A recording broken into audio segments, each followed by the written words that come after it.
Maxime Delprat, bonjour. Bonjour. Nous sommes l'association Les Amis d'Henri Guillemin et nous sommes ici, chez vous, et merci de nous recevoir pour réaliser un entretien vidéo sur Henri Guillemin et votre relation et découverte d'Henri Guillemin. Vous avez 27 ans, vous êtes adhérent de l'association depuis l'année dernière. Vous êtes actuellement étudiant à Paris 1 à Sorbonne, détenteur d'un Master 2 en histoire contemporaine, et vous préparez le CAPES d'Histoire-Géographie.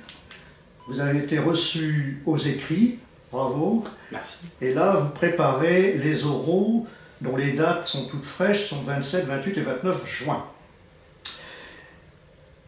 Nous inaugurons une des actions nouvelles que nous avons décidé de lancer dans l'association pour développer la connaissance et la notoriété d'Henri Guillemin. Et parmi ces actions nouvelles, le fait de réaliser des entretiens audio ou vidéo. Et on le sait, il y a une renaissance, plutôt une redécouverte d'Henri Guillemin grâce à Internet. Si on prend les chiffres du monde diplomatique, on parle sur une année d'1 million de clics et de découvertes des conférences. Et ce qui est intéressant dans cette redécouverte, c'est qu'elle touche toutes les générations, mais surtout les jeunes. Étudiants, pas étudiants, on va appeler ça les jeunes générations. Et vous êtes un représentant de cette génération. C'est pour ça que ça nous a semblé intéressant de réaliser cet entretien pour recueillir votre témoignage. Alors c'était il y a déjà quelques années, je pense que c'était vers 2014. J'étais étudiant et j'appartiens totalement à ce que vous décriviez. J'ai découvert Henri Guillemin par une amie qui était en prépa en Hippocagne à la Canale, à Sceaux, qui savait que j'étais très intéressé par l'histoire et qui m'a dit tiens, il faut que tu regardes ça, il faut absolument que tu regardes ça, en m'envoyant des liens d'Henri Guillemin sur YouTube. Donc à ce moment-là, moi je faisais des études de droit, je n'étais pas encore en histoire, et je végétais un peu dans ces études, ça se passait pas très bien. Et c'est vrai que du coup la découverte d'Henri Guillemin, ça a été quelque chose d'important, de fondamental pour moi, qui m'a aidé à comprendre que le droit c'était pas forcément ma voie et qu'il fallait que je bascule sur l'histoire. La découverte, la première fois, vous vous rappelez la conférence ou le thème Henri Guillemin que vous avez découvert donc pour la première fois, c'était sur... Alors je crois que c'était ces vidéos sur la Commune. Il me semble qu'elle m'avait lancé là-dessus, qui est quand même un événement fondateur de la gauche. C'est vrai qu'au début, quand on regarde Henri Guillemin, on est assez subjugué. Je me souviens de ses premières conférences, on n'a pas besoin forcément de le regarder. Finalement, il ne se passe pas grand-chose. Mais je ne pouvais pas détacher mes yeux d'Henri Guillemin. Lui qui parle, qui est passionnant comme ça. Et donc, je pense que les 3-4 premières conférences de Guillemin, je les ai regardées en même temps que je les écoutais. Bon, après, je l'ai plus écouté en mode podcast, comme on fait aujourd'hui, mais ouais, au début on est subjugué par Guillemin. Donc on pourrait dire dans votre cas qu'il y a eu un avant et un après Guillemin, puisque ça a changé, ça a fait bifurquer votre premier itinéraire, on va dire, de professionnel qui était dirigé vers le droit, et finalement le fait de voir et d'écouter Guillemin, ça a parachevé, disons, des questions que vous aviez en votre fort intérieur, et ça vous a convaincu de faire de l'histoire, d'enseigner l'histoire. Tout à fait. Alors, bien sûr, c'est pas le seul facteur, et c'est un processus qui a mis du temps à se faire, puisque j'ai basculé sur l'histoire en 2016, mais c'est sûr que ma rencontre avec Henri Guillemin et le fait d'avoir découvert toutes ces conférences m'a aidé à me dire qu'il y avait encore des choses à faire en histoire, que c'était des sujets passionnants, que l'histoire contemporaine de la France c'était des sujets passionnants et brûlants, Et donc oui, si j'ai basculé sur des études d'histoire, c'est en grande partie grâce à Henri Guillemin. Alors, je trouve déjà qu'il a une diction qui est très moderne et qui va très rapidement. C'est un peu les codes de YouTube aujourd'hui finalement, de tous pas que YouTube, mais tous ces podcasts où l'information va à toute vitesse. Et Guillemin, bon, ces vidéos datent des années 70, 80, elles sont vieilles, mais il a malgré lui déjà ces codes-là en lui. Après, sur le fond, le ressenti, qu'est-ce que ça fait quand on écoute? Je me suis rendu compte que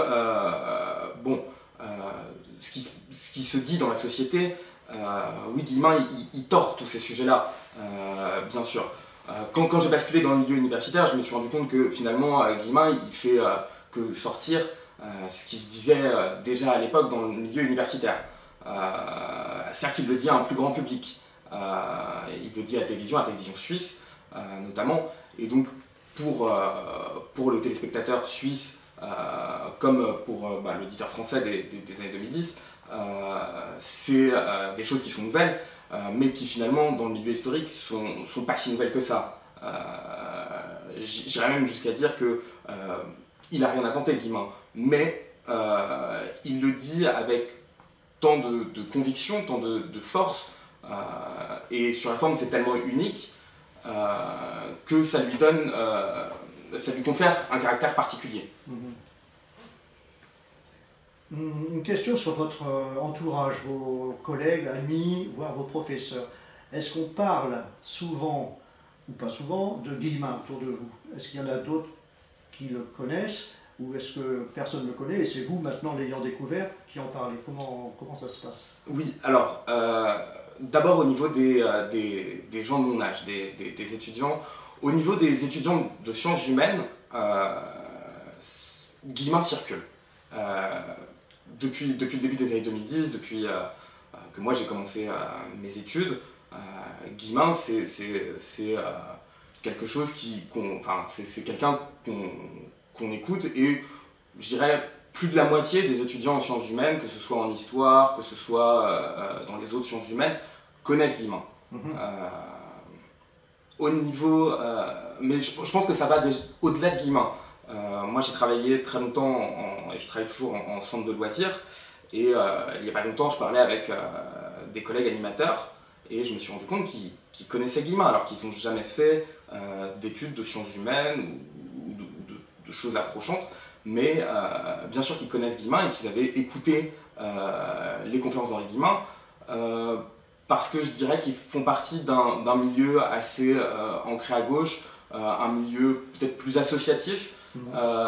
C'est des gens engagés, et donc je pense que Guillemin circule aussi dans ces cercles-là. Maintenant, au niveau des professeurs, je dirais que c'est plus compliqué. Donc, ma camarade par qui j'ai découvert Henri Guillemin, qui était en Cagne, Hippocagne à la Canale, elle nous avait parlé du fait que son professeur aimait beaucoup Henri Guillemin. Son professeur d'histoire aimait beaucoup Henri Guillemin. Et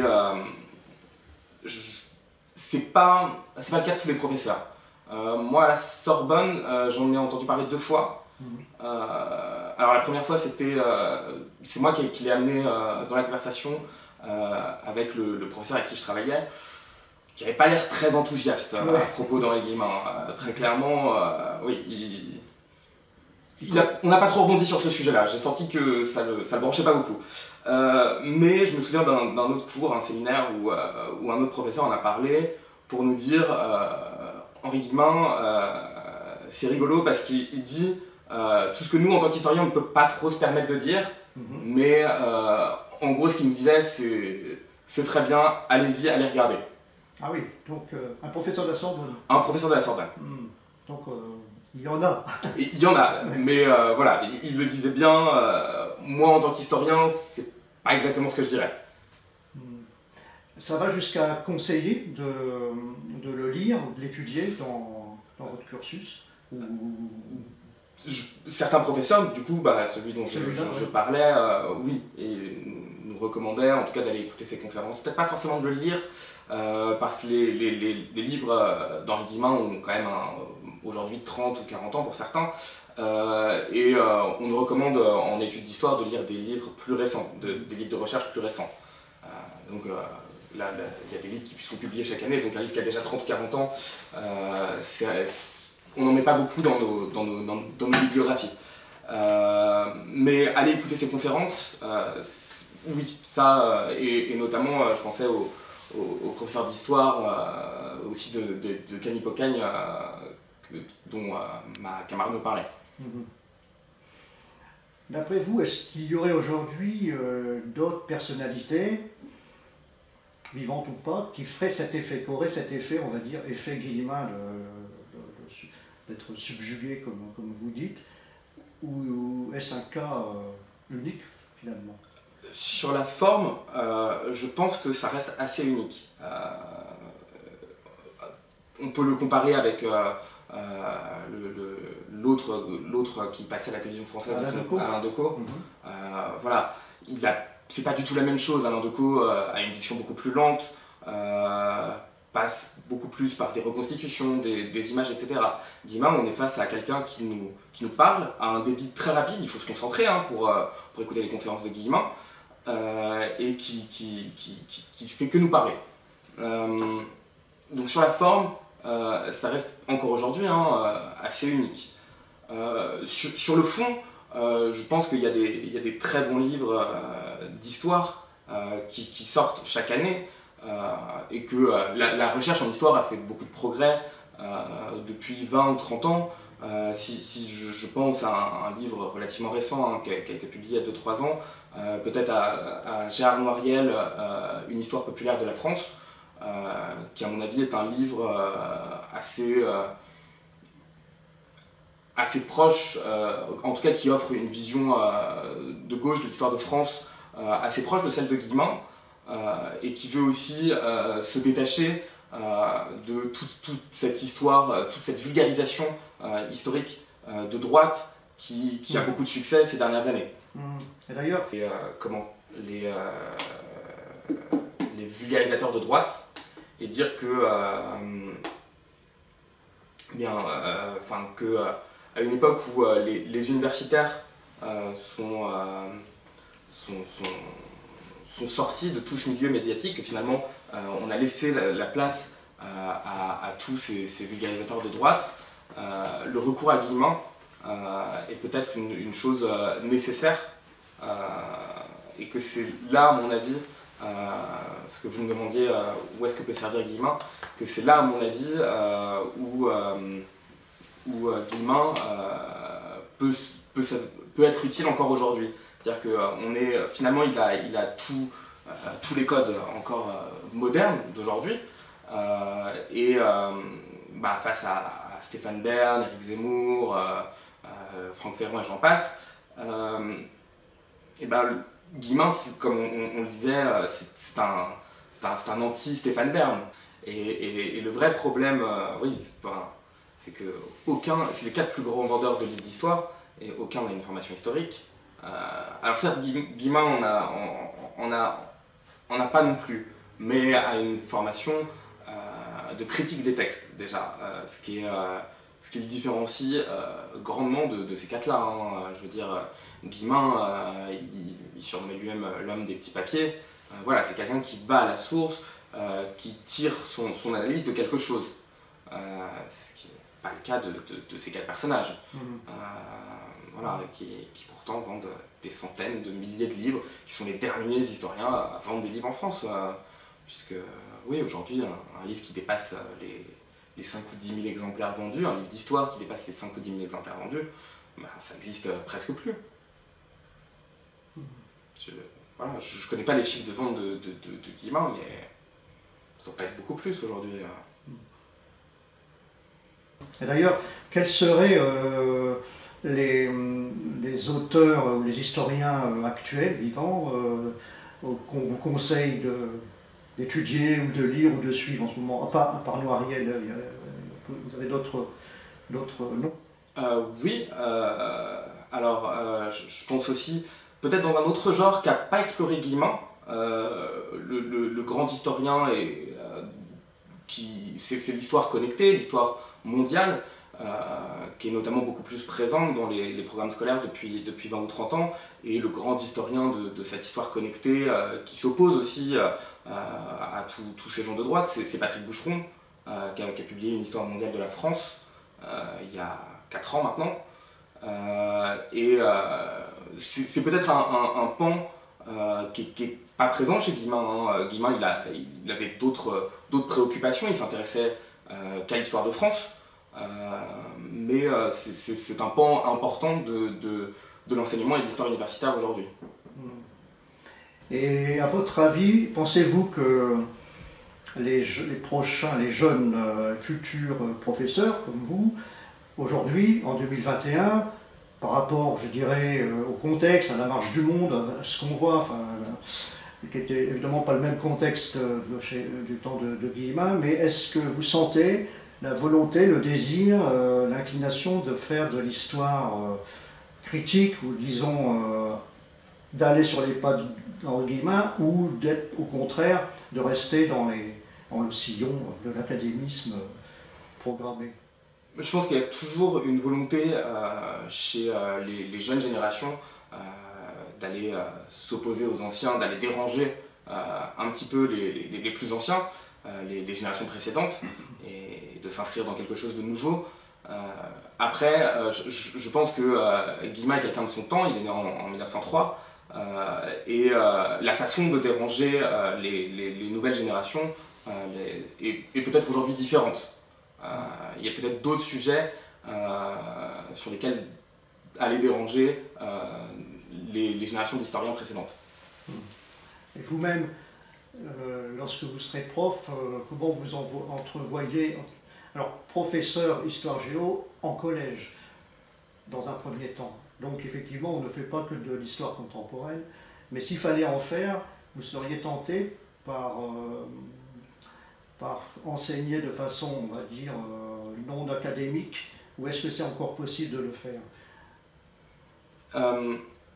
Alors, je pense que l'enseignement, que ce soit au collège ou au lycée, c'est encore un peu jeune pour placer du Guillemin, pour aller titiller l'histoire de France, l'histoire politique de la France, dans ce que Guillemin fait.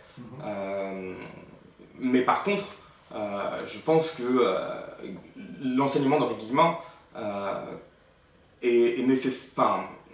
Avoir recours à Guillemin, c'est nécessaire dès qu'on passe dans des études post-bac, que ce soit en histoire ou l'histoire, on en fait dans toutes les sciences humaines, au moins dans les premières années.